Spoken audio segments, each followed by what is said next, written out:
Welcome. I'm Bernice Ross. And my name is Greg McDaniel. My column on MN News today is how to help your clients through a mortgage crunch. Now, guys, mortgage crunches can be a trying time for both us as agents and definitely for your past clients and your current clients. And our number one major focus is to keep our clients in their homes. I know a lot of us are a little bit freaking out in regards to our income and everything else, but as we've always talked about, your clients are always first priority. Because if you pay it forward, you will always get it back in the end, but you've got to protect their interests. That's what your job is. No matter if you're in a deal with them or if you're just a friend with them, you got to be watching their six. Make sure that they know everything about what is going to be coming down the pipe so that they are fully aware of the different scenarios. So we're going to talk about a couple of the common issues that arise with distressed properties. One of these rings very true to me in my own personal life. So let's start off. The number one thing that a lot of people try to do is try to sell their home without an agent. Now, that is a full-time job most of the time. And a lot of folks, if they're in a desperate situation, they're just trying to save the commission. So I would go back and have that conversation with them, let them know that there is a staggering difference in percentage-wise of what they can get on the sale with an agent versus trying to do it themselves. And of course, then having them to go buy all the legal documents that they have to buy from the association, which sometimes is hundreds of dollars, per transaction. And so basically it's just not a good idea. Not that I'm trying to get every deal. It's just that it doesn't make a lot of sense for them to try to be their own real estate agent when they're already under enough stress from the rest of life. A second one that really comes true to me is staying in the property as long as they possibly can. Basically, free rent. That can really kind of ruin some credit. Now, this happened to me. I went through bankruptcy. I went through foreclosure in 2008. I had extended myself too long and too wide. I had a really nice condo, about a $1 million+ home. I had 3 different cars, and I over leveraged myself. And so what I did is I went through the bankruptcy and foreclosure. I lost my house. I went down to $35 to my name, and I had to claw my way back, and it destroyed my credit. In looking back, I would have probably taken another approach. And so hopefully you can give your advice to your clients not to follow in my steps. The next one is attempting to do a short sale. Now, a short sale is, I had a good friend of mine a number of years ago come up to me, and she was like, Greg, is a short sale when it sells really fast because it takes a short amount of time? No, it's not. No, my dear friend, it's not.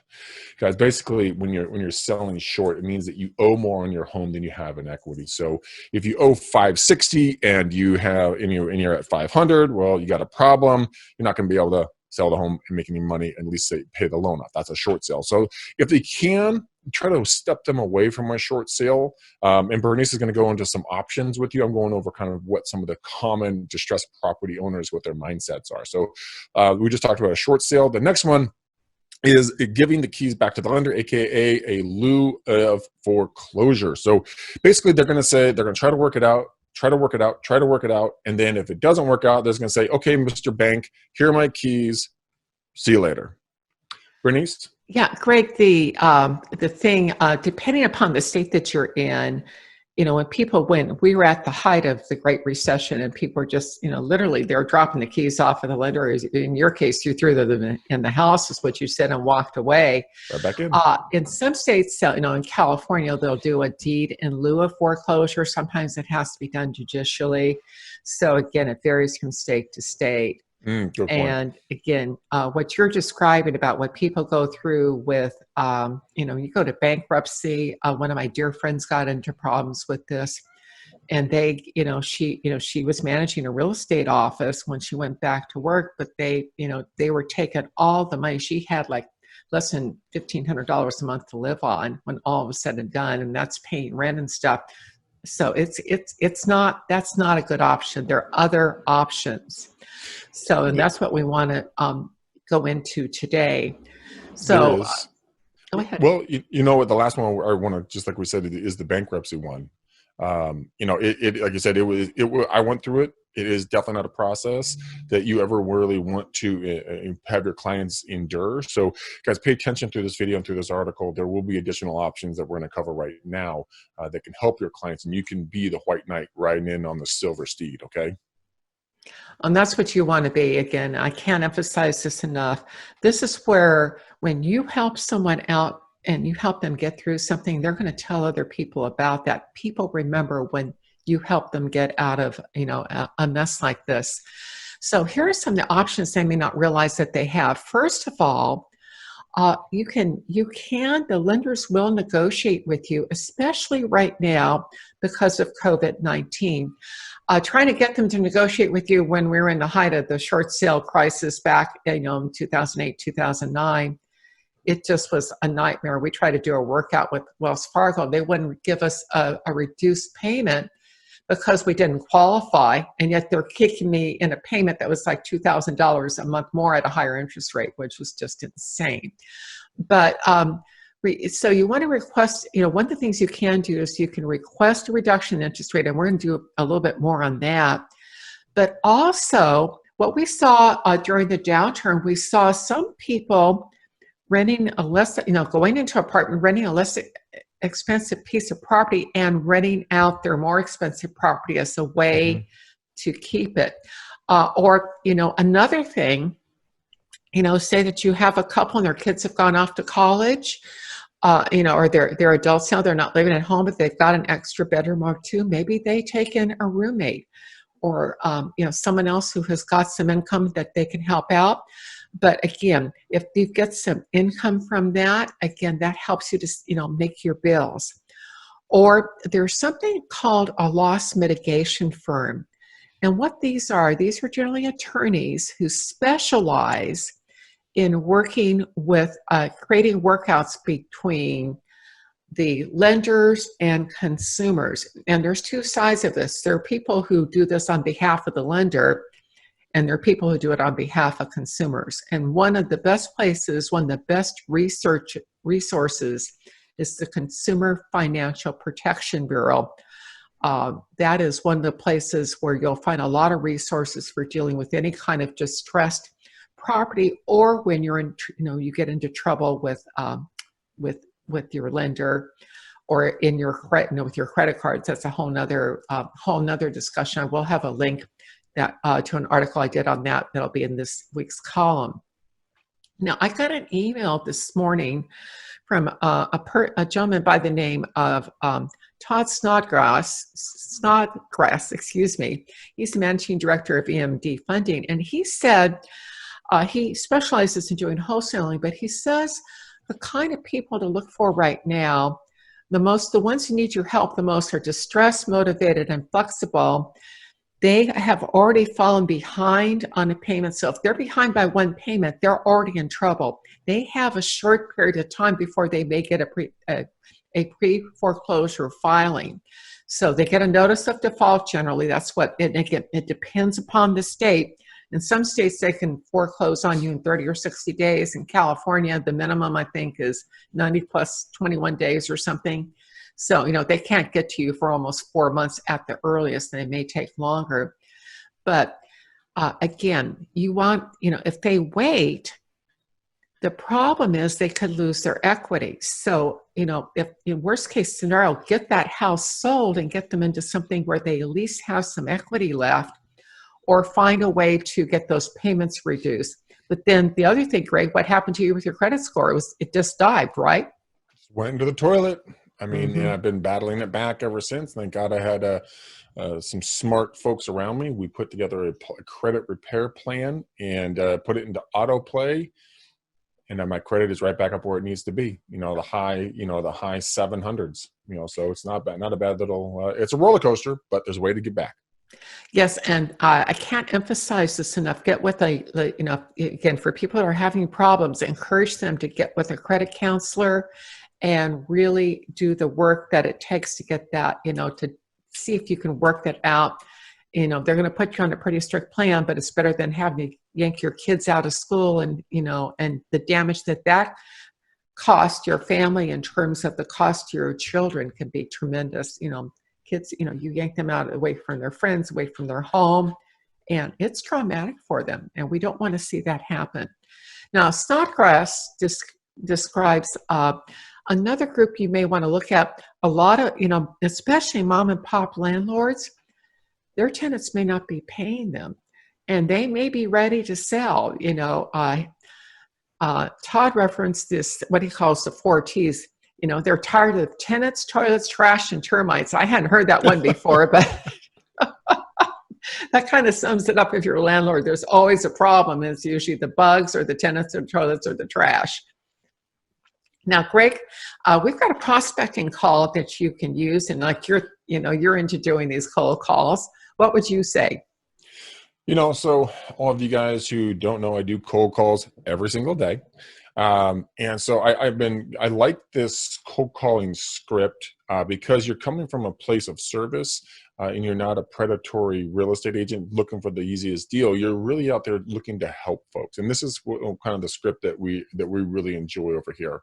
It says, do you know, hi, my name is Greg McDaniel with the McDaniel Callahan team with ABC Real Estate, right? Do you know anyone who is facing foreclosure or struggling to make their mortgage payment? If so, please contact me at 555-1212 about options to help them and get them through their mortgage crisis and stay in their home.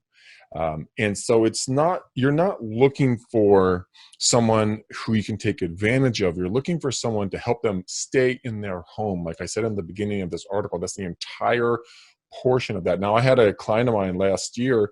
He was going through financial hard times, and instead of jumping up and down for joy for a $2 million listing, I immediately put him in contact with 2 of my lenders, and I said, guys, I want you to do everything you possibly can to keep this family in this home, if at all possible.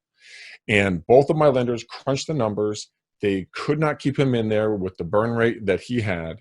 And my client looked at me, with kind of like very kind of teared up when I told him kind of how everything was going to go. He's like, thank you for having our best interests at heart. By the way, and this is the part that got me, I couldn't believe it. He's like, by the way, when we sell this house, I need you to help me buy another house. And then after we get done buying that house, I need to sell my investment property in the South Bay, and I need to buy another investment property. So I'm like, oh my gosh. By putting my client first, I ultimately was rewarded with a 4-transaction deal with one client. And it's purely going, you know what, X, Y, and Z client, I want you to stay in your home. How can I do that for you? Here are my resources. And I honestly wanted to keep him there. And so he was very thankful, and I was very thankful ultimately to help him out. People are paying attention as to who tries to help them. And if you succeed, that's fantastic. But, a lot of times they feel out there like there's no one on their side, and what are they going to do? And this is where you can step in and really provide valuable service. So let's talk about how you can go about this. Well, first of all, if they're already in trouble, number one, they need to pick up the phone and call their lender. And I'm going to give you some resources that are also in the article. But most of the lenders have a workout line now available for people who are having problems with COVID-19, and they're devoting resources to them. Not everybody's going to have it, but most people do. So that's something you want to, and as a rule of thumb, bypass customer service, ask for the loan workout department if you can get to that. Now, what are the options that can help them? Most people they may not be familiar with the term forbearance. And this is actually a great option right now. If someone is temporarily unemployed, then this can be fantastic, because if I can get back to my business, get back to work and get my salary, I'm going to be okay, but I need some help during this time. Now, there are different kinds of forbearance, but what this means is that either you get part of the loan amount tacked on at the end of your loan, or they reduce your payments, or they do something else to modify what's going on to get you through your crunch, and then you'll pick it up somewhere else in the deal. So here are the main ones, and these, I think they were from the Consumer Financial Protection Bureau again. But you can do a pause with the balloon payment. What this means is that you don't make any payments for 3 months or 6 months, but then at the end of that time, it's all due. Well, that's not a good option. I say pass on that one. Now, a different one is to get, if you think you're going to be going back to work, you've got a job and you've just, they just had to close down for the COVID-19 stuff, then great. And you're going to be going back to work. So let's assume you had $1,000 a month mortgage payment. You cut it in half for 3 months. You'd pay $500 for 3 months. And then what they would do is they would tack on the difference. So $1,000 divided by 12 is 125. I think that's not right. It's 1,500 divided by 12 is 125. But essentially what they would do, your payment would be $1,125 per month for the $1,500 that you missed to cover that, and it would be extended over 12 months. Now, the one I think is the best one, and I know, Greg, you agree with me on this, is there is an option where they can pause your payments, and let's say it's for 6 months. So you make no payment for 6 months, but you're going to sign a new note or an agreement that says that that amount will be tacked on to the end of your loan, and you can either pay it off at the end of your loan by obtaining a separate loan, or you can pay it off over additional time. One of the things you do need to know is that you're going to be continuing to pay interest on that. So it's just not that amount that you're delaying. It's not free. They're going to get their interest. But on the other hand, you're going to get to stay in your house, save your family. And also, if you take that option, it does give you time to sell if you have to. You hope you don't have to, but this is a great choice. Now, so again, there's some other versions. You can get a loan, other types of loan modifications. Again, they can do a stepped rate mortgage. I saw this when I was trying to work out the credit, the credit problems I was having. And one of the things, I had 3 credit card companies that gave me 0%. I kept telling them, I'm going to pay you. Here's where the money's going to come from. And I paid that off over 5 years, just paid the last one not too long ago. But the other one of the other credit card companies, American Express, they would give you a reduction for 3 months, and it was a partial. And then, they had a graduated interest rate on that. It was still less than what I was paying. Like I said, I had some credit card companies who lowered my rate permanently. I couldn't put anything on that card, but that was okay. I was still making the payments. If you don't make the payments and everything, if you're at 21%, they got you at 32, 35. I mean, you're just in a horrible, horrible place. But again, that can be negotiated. Now, there is an article that'll be attached here. Now, let me give you some resources now where you can find help. Now, one of the things that we did is, what happens is your options are going to be dependent upon whether that particular, did, Greg, in your case, was your lender the person who was servicing, the entity that was servicing the loan? Yes, to best of my knowledge, they had not resold it. So yes, I was getting serviced by the actual lender. Now, the term that he described, so there's 2 different types of loans. There's loans that are portfolio that stay with, they stay with that particular lender. And then there are other ones that are sold and packaged, on Wall Street in some way, shape, or form. If it has been sold, then you've got the original lender, but then you've got the servicer. And one of the things that happens a lot of times is that the note gets lost in the shuffle. So what can happen is, the first things you want to do is ask the lender for the note. And if they can't produce it, then, again, it requires you to go a legal route on this, but they can't produce that note. They can't foreclose without it in some states. So that's one of the things that worked real well. I can't say what will happen in this particular time we're in right now, because things have changed since the last downturn. Now, here are things that I know that you can do. First of all, the Consumer Financial Protection Bureau has a wonderful series of services available for here. One of them is called Find a Counselor, and they'll put you in contact with HUD-approved senior counselors who can help you work through your mortgage issues. So this is a legitimate source. Again, visit the Consumer Financial Protection Bureau. The link is in the article. This is a terrific place to start getting help with your situation. The other one, and this, I cannot say enough good things about this organization from what I saw back in the last downturn, because they helped hundreds of thousands of people, is Hope Now. It is a nonprofit that was started back in 2007 by the Department of Treasury and the U.S. Department of Housing and Urban Development.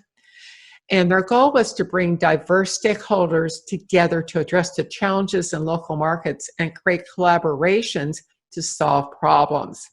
So if you visit Hope Now, then click right at the top of the page that says COVID-19. You'll get a drop-down menu, and you can find the company that is servicing your loan. And that'll take you to a page that will, tell you how that servicer is, so say my loan was at Bank of America or Quicken, it'll tell me, it gives me, if they've got a department to call, and many of them do, then you'll be able to reach it right there. So that's where you can go and find out where your particular loan is, who the servicer is, look at your mortgage payment, and then contact them. This is worth its weight in gold because it makes a tremendous difference. No matter what happens, you need to have them contact their CPA, and here's why. If, in some states, there are rules that say that I have a $500,000 mortgage and I did a short sale, so the lender took $400,000 instead of $100,000. There's something called imputed income. And what that refers to is that $100,000 now I have to declare on my tax return and take it as straight income. So that's not a good idea.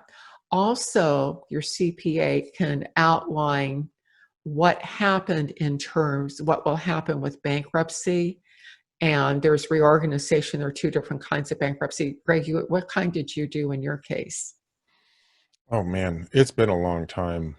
I don't know which chapter I filed, but it was a lengthy process. It was an eye opener. Let's put it that way. Not in a good way, but it's a life lesson. What did you see with some of your other clients, in terms of what, when you were working with your short sale clients during that time? What were some of the other things that you saw happen, in terms of what was going on at that time?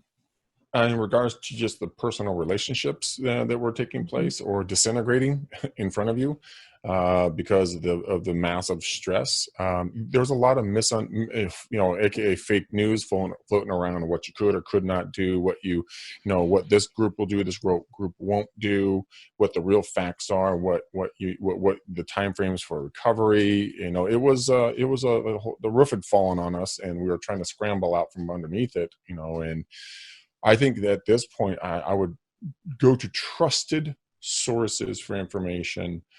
Inman is obviously one. Bernice is obviously one. And I would go seek out folks that have ridden this wave before, ask their experience. I mean, the people who are just getting into the business that, and there's no disrespect to anybody who hasn't gone through a downturn, good for you. But those of us who have ridden it, we have the battle scars. Talk to us, figure out what's going on. If it's your friend, your father, your coworker, your manager, the owner of your brokerage, your cubicle mate, just reach out to that person and be like, hey, how do I deal with this? What should I be expecting? Where's a good place to go learn about this stuff? Keep in mind, there's a lot of fake news out there that, might mislead you. So make sure you go to a trusted resource that vet their writers or their videographers, get the content straight from the horse's mouth, and then be able to pay it forward and help your coworker, your neighbor, your friend, your parents, or whoever else. And let me give you some good resources, of course. National Association of Realtors, your local and state associations, they will have guidelines for you, and they'll offer, as courses get created, those are places to look. But the other thing that you touched on, we call it fake news now, Mm-hmm. but let's give it another, this is worse than fake news because, again, I saw when I was on the Consumer Financial Protection Bureau last night prepping for today's show that there are all these scams out there. And, Greg, what are some of the warning signs that you've seen? You had some pretty extreme examples, but they have a list of the warning signs. Let's talk about a few of them. Sure. I mean, two of them that pop into my mind right now is if they say go down to your local, quick market or 7-Eleven and get some prepaid phone cards and read me the numbers on the back, and that's how we'll pay your mortgage. Huge red flag. Other one, if you have a mortgage with ABC Bank and they say, don't pay ABC Bank, pay us directly and we'll pay them. Huge red flag. Those are just the most glaring that come to my mind, but I know you got a list. So what are some of the other ones that might not hit you so hard in the forehead? The big one is that they tell you to pay, they tell you to not pay the bank. And I had one of my friends who was trying to get work out on her mortgage and on her loans, and her attorney, legitimate attorney, but said, don't pay, just don't pay them. You're going to have all the bill collectors calling you. And that went on and on. And by the way, you can get the bill collectors to stop calling. But that is a real risk. And she did that, and she went through the BK stuff. And today, like Greg, she's got a house, she's paid off her loans, again, that's all taken care of. But that felt really wrong to me. It's just like, I agreed to pay this. And again, everybody has, this takes me to another point. You really need to go back to your CPA and say, what are the, what's going to happen here? What can I expect? And talk to other people who've been through it. And, advise your clients to do that. You can't give them legal advice, but what you can do is point them to the right resources, as Greg mentioned. And then I have one final takeaway here. When you are negotiating with your lender, and they are going to do some sort of workout with you, absolutely do not sign that workout until they give you something in writing that says how this will be handled on your credit report. That's a good tip. Yeah. And again, if you're having issues, contact the Consumer Financial Protection Bureau. They're going to be all over any lender who's trying to pull shenanigans right now. And also the lending industry is strongly regulated too. You can Google online where to file a complaint against my lender if you're bumping into something that seems like it's way out of whack. Or it can be I have a link in the article to what the Consumer Financial Protection Bureau says to look out for in terms of scams. Please take a look at that. That's something that you can share with your clients. And it's just a huge takeaway. And, or anyone who calls you, let me send you this. Here's how to look out for mortgage scams. Here are some things you can do. Contact, you can get counseling from, through HUD with and that's through you can find the link for the Consumer Financial Protection Bureau, or Hope Now has been helping people work out mortgage issues since 2007. So those are really good takeaways to help your clients get through a mortgage crunch. Final thoughts, Greg? Final thoughts, guys. I would go be proactively aggressive in contacting your past clients and your clients, having that conversation, especially your past clients, your sphere of influence, and say, hey, guys, are you, and there's no judgment, are you or anyone you know experiencing a hardship in making your payment? If you are, I'd love to talk to them and see and direct them to some resources I have to keep you in your home. And the key part there, guys, is to help people stay in their homes. I will almost bet you dollar for dollar that if you went out there with this mindset, with these resources, and you made those phone calls and emails and connections, and then that trickle-down effect will take place, you're going to see a lot of warm hearts coming back at you because they know that you truly care about them, not just a transaction. So that's my takeaway. Bernice, what is yours? That was the great thing to end on. So thank you for being with us today. And please reach out to your clients. So many of them are probably struggling with layoffs right now. Anyone that you can help during this time is going to make a huge difference. Thank you for being with us today, and we'll see you next time.